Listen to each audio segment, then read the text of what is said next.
Suman, your English lecturer. Today I will explain you your second poem, The Laburnum Top, written by Ted Hughes of your Hornbill book.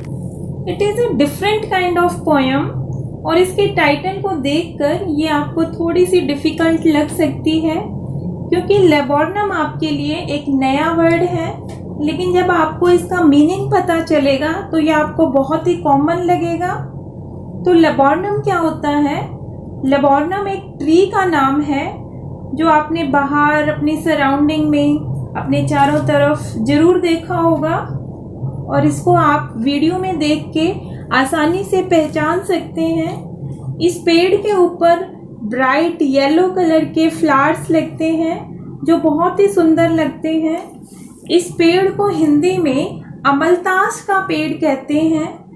तो लेबोर्नम top का क्या मतलब है कि अमलतास का जो पेड़ है उस पेड़ की टॉप यानी कि उसका ऊपरी हिस्सा जहाँ पेड़ के पत्ते, टहनियाँ और फूल होते हैं।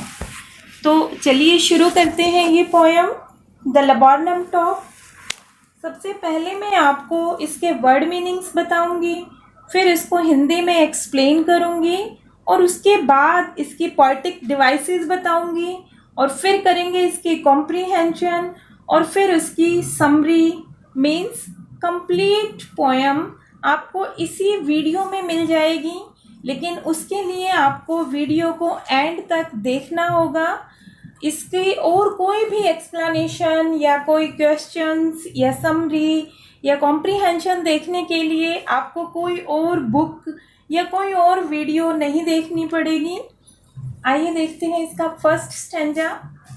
The laburnum top is silent quite still in the afternoon yellow September sunlight, a few leaves yellowing, all its seeds fallen। सबसे पहले देखते हैं इसके वर्ड मीनिंग्स। लेबोर्नम जैसा मैंने आपको पहले ही बताया था क्या होता है, अमलतास का पेड़। स्टिल मोशनलेस स्थिर, और येलोइंग का मतलब होता है येलो पड़ जाना, पीले पड़ जाना। इस स्टैंजा में पोएट ने लेबोर्नम ट्री के बारे में बताया है। जो लेबोर्नम का पेड़ है वो बिल्कुल शांत है, उसके ऊपर कोई हलचल नहीं है। और पेड़ कैसे शांत होता है कि जब उसका एक भी पत्ता ना हिल रहा हो, कोई टहनी ना हिल रही हो। और ऐसा कब हो सकता है? जब बिल्कुल भी हवा ना चल रही हो। आपने देखा होगा कि जब हवा चलती है तो पेड़ के पत्ते, टहनियाँ जरूर हिलती हैं। तो इस वक्त पेड़ बिल्कुल शांत है, इसका मतलब हवा नहीं चल रही है। उस वक्त दोपहर का टाइम है, सितंबर का महीना है। सितंबर के महीने में ऑटम सीजन होता है यानी कि पतझड़ का मौसम है जिसमें पेड़ के पत्ते गिर जाते हैं। सितंबर सनलाइट का मतलब है उस वक्त ब्राइट धूप है, चमकीली धूप है। और ऐसा कब होता है? धूप चमकीली कब होती है? दोपहर के समय। A few leaves yellowing का क्या मतलब है कि सितंबर के महीने में दोपहर का समय है और पतझड़ ऋतु की वजह से उस पेड़ के कुछ पत्ते भी येलो कलर के हो गए हैं, जैसा कि सभी पेड़ों के हो जाते हैं पतझड़ में। अब इस पेड़ के पत्ते भी येलो हैं और उसके फूल भी येलो ही हैं, पीले हैं। और येलो सनलाइट में वो पेड़ बहुत ही सुंदर लग रहा है।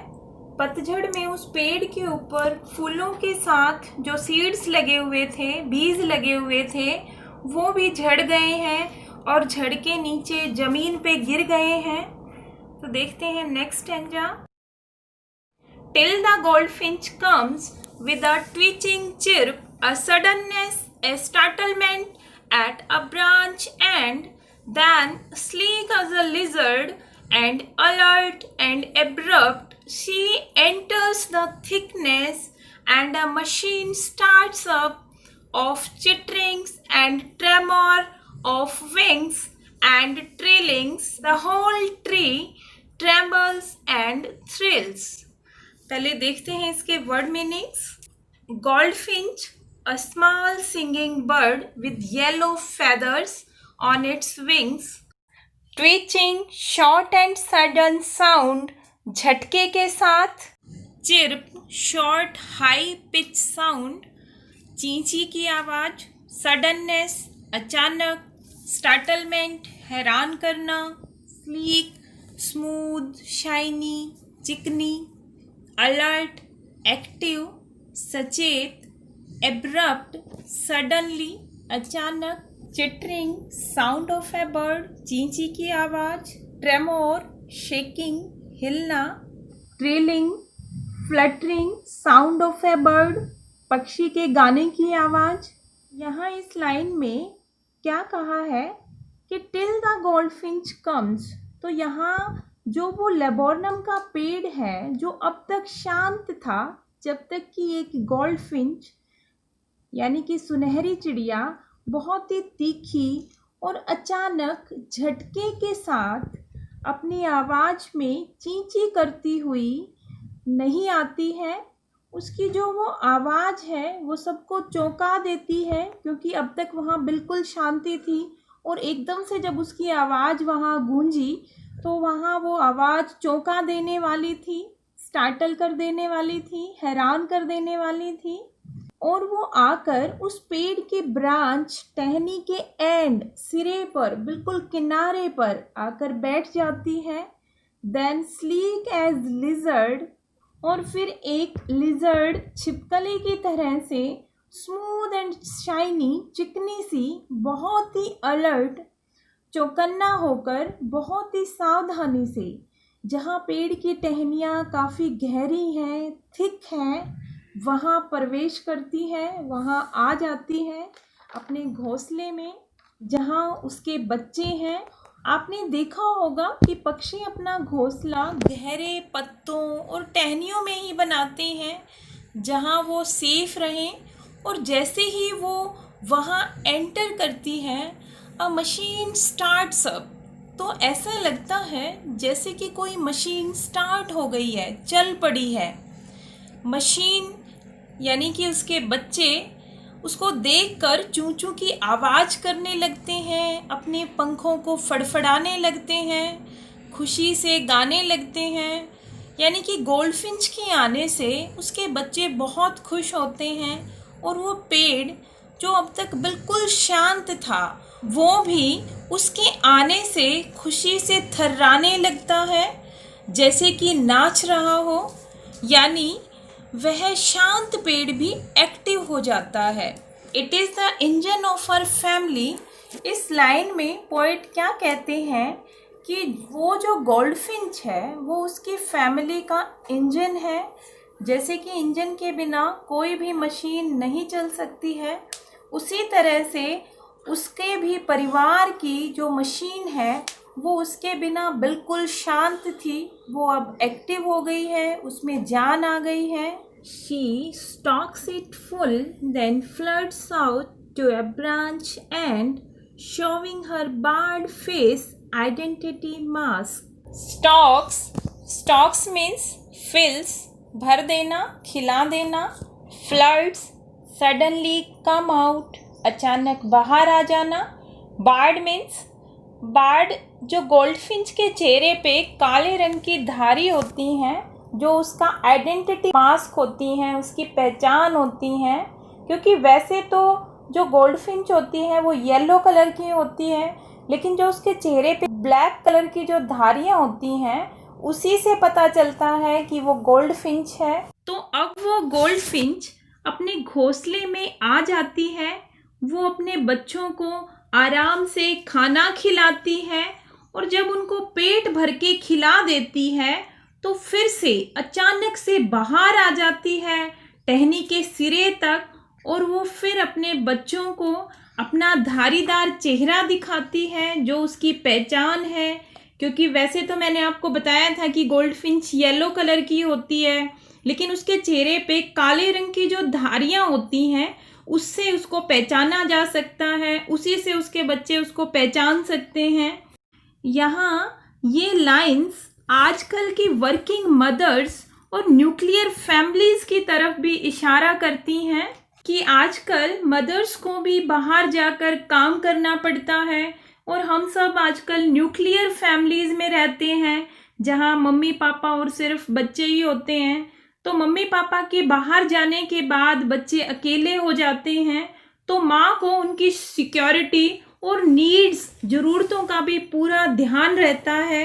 जैसे कि जब मदर बच्चों को घर पर अकेला छोड़कर बाहर निकलती हैं तो वो उनकी सिक्योरिटी का पूरा ध्यान रखते हुए उनको कुछ इंस्ट्रक्शंस देती हैं कि दरवाज़ा बंद करके रखना है, किसी के भी आने पर दरवाज़ा नहीं खोलना है, घर से बाहर नहीं आना है और केवल मदर या फादर के आने पर ही दरवाज़ा खोलना है। और कई बार वो गोल्डफिंच की तरह से ही कुछ आइडेंटिटी भी बता देती हैं अपने बच्चों को कि वो किस तरह से स्पेशल तरह से दरवाजे पे नॉक करेंगे या बेल बजाएंगे, ताकि बच्चे सिर्फ मम्मी पापा के आने से ही दरवाज़ा खोलें, किसी और के लिए दरवाज़ा ना खोलें और घर के अंदर सेफ रहें। Then with eerie, delicate whistle, chirp, whispering, she launches away towards the infinite, and the laburnum subside to empty. Eerie means strange, विचित्र. Whistle means सीटी की आवाज़. Whisperings, फुसफुसाने की आवाज़, धीरे धीरे बोलने की आवाज़. Empty, खाली. तो इन लाइंस में पोएट कहते हैं कि उसके बाद गोल्डफिंच बहुत ही धीरे से, विचित्र सी, कोमल सी, सीटी की जैसी चींची की आवाज़ निकालती है और फिर वहाँ से उड़कर चली जाती है इन्फिनाइट की तरफ, असीम आसमान की तरफ जिसकी कोई लिमिट नहीं। और उसके जाने के बाद वो लेबोरनम ट्री का ऊपरी हिस्सा फिर से वैसे ही शांत और खामोश हो जाता है, साइलेंट हो जाता है और ऐसा लगता है कि जैसे अब उस पे और कोई रहता ही नहीं है, जैसे कि बिल्कुल खाली हो गया हो। यानी कि लेबोरनम ट्री जैसे गोल्डफिंच के आने से पहले था, बिल्कुल वैसा ही हो गया है। This is the explanation of this poem. अब हम करेंगे इसकी poetic devices. So the first poetic device is alliteration. Alliteration क्या होता है? रेपिटेशन ऑफ टू और मोर कॉन्सोनेंटिक साउंड, यानी कि जब दो या दो से अधिक कॉन्सोनेंटिक साउंड एक साथ रिपीट होती हैं, जैसा कि यहाँ इस लाइन में देखिए, सितंबर, सनलाइट, इन दोनों वर्ड्स में देखिए से साउंड रिपीट हुई है। वैसे ही ट्री, ट्रेम्बल्स में टे साउंड की रेपिटेशन है। So this is alliteration. The second poetic device is simile. Then sleek as lizard, इसमें गोल्डफिंच बर्ड को लिजर्ड के साथ कंपेयर किया जा रहा है। So this is simile. The next poetic device is metaphor. It is the engine of her family. इस line में इंजन को मेटाफर के रूप में यूज किया है कि जो गोल्डफिंच है वो अपनी फैमिली का इंजन है। तो ये थी इसकी पोएटिक डिवाइसेस। अब हम करेंगे इस पोएम की कॉम्प्रीहेंशन। कॉम्प्रीहेंशन में क्या होता है कि पोएम का आपको एक स्टेंजा दिया जाता है और उस स्टेंजा से रिलेटेड उसके नीचे कुछ क्वेश्चंस होते हैं और उसी स्टेंजा में आपको उन क्वेश्चंस के आंसर्स मिल जाते हैं। आपको वो आंसर्स ढूंढ के लिखने होते हैं। तो देखिए इसका फर्स्ट स्टेंजा है, द लेबोरनम टॉप से ब्रांच एंड तक। हर एक पोएम में सबसे पहला क्वेश्चन यही बनता है कॉम्प्रीहेंशन में कि name the poem and the poet, कि पोएम का नाम क्या है और पोएट का नाम क्या है। अगर आपने ये पोएम और पोएट का नाम याद कर लिया तो एक नंबर तो आपका वैसे ही पक्का हो जाता है एग्जाम में। तो नेम ऑफ दिस पोएम क्या है? The name of the poem is the laburnum top and the poet is Ted Hughes. Second question है, how is the laburnum top? उस वक्त लेबोरनम टॉप कैसी है? Laburnum top is silent and still, वही बिल्कुल शांत है। What time of the day is it, उस वक्त दिन का कौन सा समय है? It is the time of afternoon in the month of September, कि सितंबर का महीना है और आफ्टरनून का समय है उस वक्त। What does the leaves yellowing indicate, कि पीली पत्तियां किस चीज की तरफ इशारा करती हैं? Leaves yellowing indicates the autumn season, yellow leaves autumn season में होती हैं, तो ऑटम सीजन का पता चलता है हमें येलो लीव्स से। What sound does the goldfinch make, किस तरह की आवाजें निकालती है goldfinch? Goldfinch makes the twitching chirp. Where does the goldfinch land, कहाँ आके लैंड होती है, उतरती है goldfinch? Goldfinch lands at the end of a branch. तो देखिए second stanza, then sleek as lizard से हर फैमिली तक, who does she in these lines refer to, she किसके लिए यूज हुआ है इन लाइन्स में? किसके लिए यूज हुआ है? गोल्डफिंच के लिए। तो क्या आंसर हो जाएगा? The word she refers to the goldfinch. What has she been compared to, she को किसके साथ कंपेयर किया गया है? गोल्डफिंच को किसके साथ कंपेयर किया गया है? She has been compared to a lizard, एक छिपकली के साथ। What is the point of comparison? The sleek movement of the goldfinch has been compared with a lizard. Fourth question है, where does she enters, वो कहाँ enter करती है, कहाँ प्रवेश करती है? she enters the thickness of the branches, गहरी टहनियों के बीच में एंटर करती है वो। फिफ्थ क्वेश्चन है, what does the machine here refer to? Machine here refers to the young ones of the goldfinch. machine word किसके लिए यूज हुआ है? जो goldfinch है उसके बच्चों के लिए। सिक्स्थ क्वेश्चन है, what makes the tree tremble and thrill? The joyful movement of the goldfinch young ones makes the tree tremble and thrill. अब नेक्स्ट स्टेंजा है, शी स्टॉक्स इट फुल से टू एम्प्टी तक। First question देखिए, what does the word she refer to in the first line? क्या answer है? She refers to the goldfinch. She word बार बार इसमें गोल्डफिंच के लिए ही यूज हो रहा है। What does the word it refer to in the first line? It word किसके लिए यूज हुआ है पहली लाइन में? It refers to the young ones of the goldfinch, goldfinch के छोटे बच्चों के लिए। थर्ड क्वेश्चन है, what does she do before flirting out? वो उड़ के दोबारा बाहर जाने से पहले क्या करती है? She feeds her young ones to their fill, वो अपने बच्चों को पेट भर के खाना खिलाती है, फिर वापस बाहर चली जाती है। How do we come to know of her identity? हम उसको कैसे पहचानते हैं? We come to know of her identity from her bared face, उसके चेहरे पे जो धारियां होती हैं उसी से गोल्डफिंच को पहचाना जाता है। फिफ्थ क्वेश्चन है, What sound does she make when she flies away? जब वो उड़ती है तो वो किस तरह की आवाजें निकालती है? आंसर हो जाएगा, she makes delicate sound like whistling, जैसे कि सीटी बजाने की आवाज आती है उस तरह की आवाज निकालती है वो।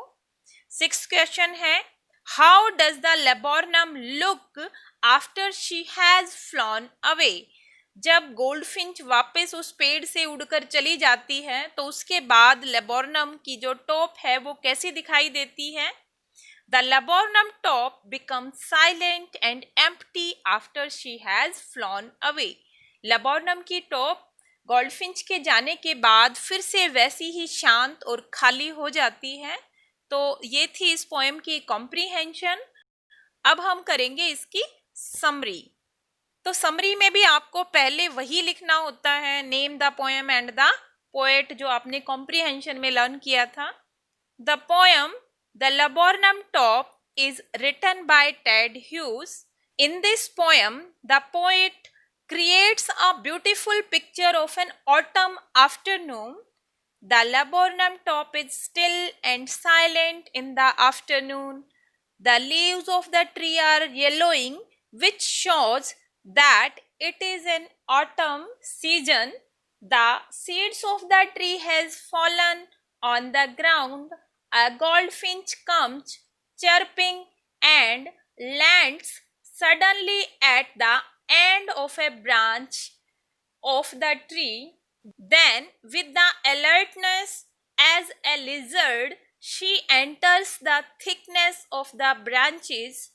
All her young ones start chittering and trilling to see her. The whole tree also trembles in a kind of thrill. The goldfinch feeds her young ones to their fill. Then again she comes out to the end of a branch and flies away into the infinite sky. She makes delicate whistling chirps as she flies away. The tree again becomes silent and empty as it was before the goldfinch came. तो ये है इस poem की summary. इस तरह से हमने इस पोएम का कंप्लीट एक्सप्लेनेशन, कॉम्प्रीहेंशन और समरी कर ली है। तो अब आपको इस पोएम से रिलेटेड कोई भी क्वेश्चन करने में कोई प्रॉब्लम नहीं आएगी, क्योंकि कॉम्प्रीहेंशन में जो क्वेश्चंस होते हैं वही क्वेश्चंस बनते हैं इस पोएम से रिलेटेड। अगर आप उन क्वेश्चंस को लर्न भी कर लेंगे साथ में और ये समरी लर्न कर लेंगे, तो इसका कोई भी क्वेश्चन ऐसा नहीं बचेगा जो आप पोएम का अटेम्प्ट नहीं कर पाएंगे। इसके लिए आप इसकी कॉम्प्रीहेंशन और समरी का स्क्रीनशॉट ले लें ताकि आप उसको अपनी नोटबुक में लिख पाएं।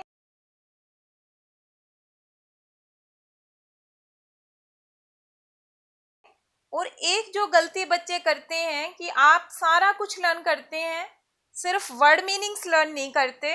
तो पोएम के वर्ड मीनिंग्स सबसे पहले लर्न करना सबसे ज़रूरी है ताकि आपको अच्छे से पोएम समझ आ जाए और क्वेश्चंस को समझने में भी आपको कोई प्रॉब्लम ना हो।